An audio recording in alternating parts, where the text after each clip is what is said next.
Welcome to Cash Flow and Cuss Words with Carlie and Sarah, where they help you create the life and business you want with tips and encouragement. Hi, so I'm Carlie. And I'm Sarah. And we're with Cash Flow and Cuss Words, episode 7. Lucky number 7. Yes, for St. Patrick's Week. Yep, perfect. Sarah has her green. She's not going to get pinched. Nobody's pinching me, baby. Well, they pinched me. I'm probably going to be like, try Jesus. I know, right? But not me. Okay, so it's 7. I'm excited. So last week, we all talked about it's still really hot. Everybody's talking about their stimulus or their and stimmy. Guess what? Their stimmy. Did you hear that? Stimmies are coming. Oh, stimmies are coming. Okay. So we're talking about our stimulus, and we're talking about ways to use that to make money. Yeah, maybe right? you just take a little bit of it and you invest in yourself and in your future. Right, because we don't want to blow all of it. We want to use it. We want to stimulate the economy, right? Right. But if we can get other people to spend their stimulus with us to stimulate our economy, that would be a great goal too, right? Definitely. Yes. Yeah. Okay, good. It's like taking your one-time stimulus and making it a forever stimulus because now you've got a business. Yes, that's a good idea. So, all right, where are we going to start today? What's the end goal? Let's start with the end in mind. Okay, so my end goal is lifestyle. I want to have my business and do what I want. Okay. And what does that look like for you? What's your ideal lifestyle? I want to have many brands, right? I want to have many brands and I want multiple streams of income. Yes. Yes. I want all of it. I mean, like all of it. Yeah. So how are we going to get there? Oh, no, you know what? Maybe not how are we going to get there, but let's start off with what it actually looks like. So sometimes when you say multiple streams of income, people are like, okay, so I got to have A job and a B job or a A career to be. No. Right? No. So this is probably going to blow your mind, but I'm going to have Sarah break down one of her, we have a pretend brand, right? Yes. Our baby goat brand. Baby goats and cuss words. Okay, so tell me how we're going to make money with the baby goats all the way to the end. Okay, so let's say that a year down the road, I am making money hand over foot, many streams of income with my baby goat brand. I built my brand and I have a Square Up site. I am selling PDFs about how to care for baby goats or dressing baby goats. I'm an affiliate marketer. Wait, can we sell baby goat t-shirts? Yes. Baby goat merch. Baby goat merch. Baby goat so merch. I'm selling my merch. I'm selling my classes. I am an affiliate marketer. So anytime someone says, what's your favorite baby goat feeder? I'm saying, hey, this is the link. Shop through the link. It costs them nothing extra. And now I'm making a little bit of money. Okay. I am going to have a podcast or a blog where I'm talking about the adventures of my baby goats. And I'm going to push that to YouTube also. And I'm going to push it to my social. And you know who's going to see it? Brands. And then they're going to sponsor me to talk about their favorite baby goat accessories. Yeah. It all is going to come down to building myself as a brand expert. Right. And then everything I'm doing is bringing in money from here. It's bringing in money from here. It's bringing in money from here. Ooh, it's a single brand. Ooh. Lots of money. So lots of money. Ooh, we love that. Lots of money. But it sounds very overwhelming because basically we're talking about, okay, so we're going to start a blog, we're going to start a podcast, we're going to start a website, we're going to do brand app. It's a lot. It is a lot. When you fill your little head in it, you're like, woo. Okay. So all of that comes to fruition with time. All of that comes with baby steps, right? Which you're snowballing it into building a lifestyle. And once you get the one brand started, then you get a second brand. Yeah. I mean, once you get that first one kind of going and you're in a good groove, you definitely could start a second one. So I kind of skipped ahead because remember, I think I mentioned I bought a website. Yes, you did. I had this idea for a website, which I'm currently building. And then I was doing it and I was like, another idea. Another idea that would work just as good and I can build it simultaneously. Yes. So I bought another website. I know you did. And honestly, I think they're both brilliant ideas. I'm excited about them. You know what they say? The girl, Sarah, who created Spanx, she says everyone has $1 million idea and you don't know which one it's going to be. You kind of have to chase them down. Trying them. Yeah. So let's pull it all the way back. Last week we gave everybody 10 things that you could do, right? And we just said at the end, this is what it's going to look like. And you're like, so much. Yeah. So if you came where do we start? Let's talk about where to start. So if I'm going to start a business, I I start a business, like in my mind, I can see it. Like I can see how it's going to intertwine. Sarah can't do that. So weird. I can see like how it's going to go and what steps I have to get there. But like that's like my gift, right? That's my gift, and that's okay. Not everybody can do that. You're probably looking at us and you're like, I don't even know where to start. I don't know what to do first. So we today are going to give you some what to start right now, what you can do today to take the first step out, right? All right, so what's the first step? Okay, so you have an idea. For me, name. Name is everything. Okay, so let's talk about name though, because a lot of people are like, oh, you don't need a name right away. I'm like, you need a name right away, okay? And you need a good name, but you don't need a name that's so used by other people. And you don't need a name that's so out there. Does that make sense? Like you don't want something really super complicated. If you sell t-shirts, you can sell cute baby goat t-shirts, and I'm telling you, your cute baby goat t-shirt shop will sell. Yes, simple, because when people look at your name, they don't want to have to guess what you're selling. Exactly. So but also you don't want to be one of 100 baby goat t-shirt shops. Yeah, no, not at all. So I don't want to drive traffic to someone else by mistake. No, not at all. So you want to have a unique name, but it needs to be recognizable. They need to know what you're about when they see it. Let's say now that you're workshopping names, you have a couple ideas. What do? What's the first thing you check? I go straight to Instagram and I see who else has it.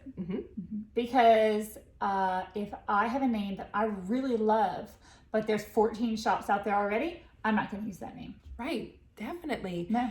So you're checking. First thing I do is I go www.whatever the name is.com. Does it exist? Is someone else have it? Can I buy that? Can I buy that website? Can I buy that website? Can I get an Instagram? Can I get the YouTube for it? Can I get the Facebook for it? Absolutely. Right? Those are basic starting points. So if I want to do I'm also, if babygoats.com is available and babygoats.net is, I'm not doing that. Nobody's going to type .net. You know how much extra work you're going to have to do to build that? You could do shopbabygoats.com. Yes. You could do, there's so many. Like, you could do cutebabygoats.com. Like, there's just so many options. You could even, I want to encourage you, within reason, you can misspell a little bit. Maybe it's bbygoats.com, right? But just like with naming children, you have to keep in mind that you have to live with this name like for forever. A long time. Yeah, exactly. So once you're there, you're there. So I really encourage people to really think about it. Now your website. So let's say our shop is Baby Goat's t-shirt shop. Okay, let's just say it's Baby Goat t-shirt shop. But Baby Goat t-shirt shop is not available. So maybe you want to do Baby Goat shirt shop. Yeah. Just drop the T, right? Now, like I said again, if you got 14 t-shirt shops at Baby Goats, we're not going to use babygoatmerch.com because girl, I'm going to be making some stickers and a coloring book. Yeah. So it could be Baby Goat Market. Yeah. Baby Goat Mercantile is fabulous. Baby Goats and Company. I mean, there's so many things you can do. So and you're checking all of those on all the socials, and then get it all together. Get it all. So what you would do next, which is what I would do next, is I would get an email. And then I would get all my platforms under the same email so that all of my stuff is in one area. I try not to send any of my business to my personal email because it's hard enough to keep track of my personal email. So I try to get each one of my businesses has its own email and everything funnels there. And then that way it kind of keeps me organized, you know? all the logins end up Yeah. being the same. All of your, if you lose a password, it's going to that email. You know where it's at, right? You know, second, you're gonna 2 identity authenticate it so that you don't lose it. She's speaking from experience here. She might have accidentally done something did that. Yeah, I was like, please, Facebook, don't log me out. But I think too, it's not a bad idea to go to the Secretary of State's website and register the name as your own name. Right. You're not building an LLC. You're not doing anything scary. But you're registering that name as your name to use. Definitely a thought to do. But so we're gonna start off. We're gonna get a name. After we have a name and we've checked all of our social media sites, what's our next step? Well, I think this is when you start building the platform of everything you're going to do, which is your brand Identity, and there are millions of YouTubes about brands and brand identity, and you can do it this way and that way and this way and that way. Okay, brand identity is what's going to set you apart. You want to do something enough to set you apart, but you don't want to be so crazy that you look weird. Okay, but you also don't want to look like the most boring place in the whole world because you bought some box brand and your brand is the equivalent of your product packaging to the world. Right. If you go to the store and you're looking at the cereal boxes, you know, do you want to be the General Mills cereal box or do you want to be the Walmart brand cereal box? Okay, and so, well, now when we're talking about that, we talked last week about how everyone has a different aesthetic. Okay, so your brand needs to match your aesthetic. I really feel like if you're going to like go in with something, you need to go all in. If you're gonna have gothic baby goats, then I better see black on your website. Yes. Better be dark, whole deal. Just go all in because guaranteed some witch out there loves baby goats. It's me. I'm that witch. Yeah, and so if I'm gonna do a baby goat website, it's gonna have like rainbows. No, my baby goats are like yoga goats. Okay, well, They're that's fine. like, you know, That's fine. Mine are meditating and holding crystals. Mine are like throwing glitter. All right, anyway. Everybody has an aesthetic. Yes, we would build that brand. Everything down to your font matters. Font matters. Font matters. So when you talk about branding, we're talking about colors. We're talking about Imagery. We're talking about the way you speak in your platform. Some people have a very conversational platform. Some people have a very formal platform. You have to figure out how you want it to come across. And we're going to talk about fonts. If I'm going to have a Gothic website, I might have sort of a Gothic themed font. If I'm going to have a clean website, it's going to have a clean font. I'm going to pick 2, maybe 3. Usually I'm a 2 girl with one of them like that I would bold up. Okay. But you want to stay consistent. Yes. Consistency is very important. I don't want to read 16 different fonts on a page because my eyeballs are and it needs to be readable. You Right. need to be cognizant of, you're not laying a bunch of letters on a busy background and center aligning them. Right. So we want to talk about brand identity, meaning we want to figure out your colors, you want to figure out your fonts, and then you want to figure out your logo. And then it needs to all have cohesion. Everything needs to be cohesive. When I think about when you think about the logo, when I think about McDonald's, do you think about I need this to work on a cup and a shirt and a website, and that's something I feel is important. You need to keep in mind. Can you take if you make your logo so busy, are you going to be able to put branding on merch? And is your logo boring? Is it forgettable? Is it like everybody else's? Yeah. Did you just layer some watercolor flowers on it and then like call it a day because that's what came in the clip art? There's things like, so I just made a new logo for my business and I looked at it and I always, is it Coco Chanel that always said you should take one thing off before you leave the house? Yes. So when I look at my logos, sometimes I'll be like, I'm going to take something off. And I think of things like Apple. They just have an apple. You know, think of Target, who just has a Target. McDonald's, just the arches. Yeah, don't overthink it. Don't overthink it. Mine is just 2 words. It's very clean font and it has like a little box, but it has an open-ended box because I told you that nobody can ever put me in a box. So it has its own your meaning. brand. Yeah. throughout everything. Yes. So, okay, so we talked about emails. Get your emails set up. Listen, if you're setting up a business email, okay, it needs to be, you can start off with a Gmail, and then once you get a platform, then you can change it to like hello@babygoats.com, okay? But you can start off with babygoats.com. I don't want to see anybody's website email say babygoatmama645@gmail.com. Bless. No. Don't do it, Sarah. Green-eyed baby goat mama 62 at gmail.com. Just don't. You are building yourself as an expert in your field. You would not expect Coco Chanel's email to be Coco Loves Chanel at 9572.com. Right. No.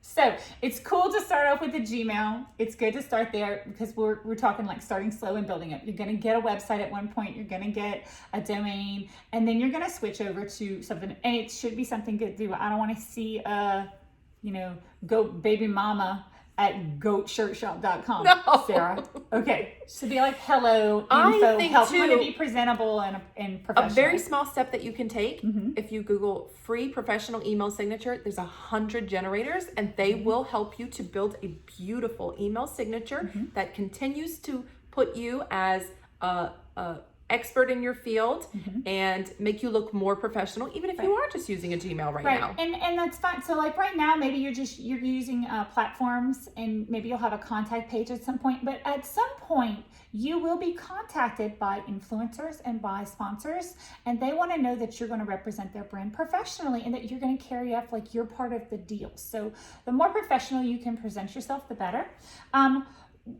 One thing that Sarah and I touched on, I believe that one of the next steps that you can do, which is very important when you're starting out, is to keep your business money separate. Okay. Whether that's a PayPal, a business checking account, a sole prop checking account, however you set it up with your banker or with yourself, if you just want to put it on, you don't mix your business money with your personal money. Because at the end of the month, when I go, it's very important. We're here to make money. We need to track our money. We need to track where our money's going. We need to know where we're wasting money. We need to know where we're spending money, where we can, allocate back out. We need to know at the end of the month how much we're making. If I have all of my personal accounts mixed in, then I have to pull all that apart. It's a lot. And then what happens if you accidentally spend all your business money? No. So when you get your stimming in, stimulus. Yes, no, I think that you do. And especially if you've gone through the step that I mentioned earlier and you registered your name, just your name, you're doing business as with the Secretary of State, then you can put your business account or even a personal checking account doing business as. Right. Easy. Baby Goat merch. Yeah, but and separate now money places. I have my own PayPal for Baby Goat merch or a Venmo or whatever, and I have a business account or a checking that's completely separate for all the Baby Goat money. Yes. To be and I know over that there. that sounds boring because that's not where we want to start, but that is a very important thing to touch on because some people start a business and then they just mess it all together and then they're like, I'm not making any money. Well, you might be making money, but if you spend it at Starbucks, you don't know where you're making money at. So it's important to have your business money, and it is important to keep your accounting because at the end of the year, you want to write everything off. Everything. Okay. And listen, we're not going to get into that right now. We're going to come back to that. We have a CPA on tap that we're going to bring on to kind of discuss things about how to keep it legal and keep your stuff going. So I'm really excited about that. Start simple. Wait on the accounting. Wait on the legal issues. If we're starting in March, we can think about that October, November, December. We can kind of think about it a little longer. So don't think about too much. Start simple. We talked about going to the SBA. Yeah. So your local SBA is a free tool that you can tap into to ask them, okay, when do I want to become an LLC? Or when do I want to, or they could even walk you through the steps of registering with the Secretary of State. So if you, they are free. If you have this logo, you have this brand, you have this great idea, you know it's gonna be fabulous, but the one thing that's really holding you back is you're afraid, what am I supposed to do legally? What am I supposed to do accounting wise? What am I supposed to do for the state? Go to your SBA, go onto their website, click get a consult, set up a consult, do a Zoom consult. tell them your concerns. They will give you all of your options. Yeah. And it does vary by state to state, and that's why Sarah and I won't give you we won't give you advice on like exactly what your state does, because every state varies, like just like sales taxes and everything else. But they're a free resource, and they know your state. And if that is one of the things that's holding you back, that's the way to get past it. Yeah. So you take those steps and you make knowledge, right? All right. We are going to wrap up today, but we're coming back on Thursday. Yes. Thursday this week. So we are dropping 2 podcasts this week. I think is exciting. We both believe that branding is super, super important for getting started. So we want to just like really break branding down for you. And Sarah podcast. is an expert on branding. I love some of what I do, but I always go back and ask her a million questions. So Sarah's really going to be involved with, bringing the knowledge. Because I want you to look smart, and I want you to look professional, and I want you to build a brand that's going to last you for the entirety of your business. Yes, so I'm super excited about it. All right, so we will see you guys on the next episode. See you Thursday. Bye.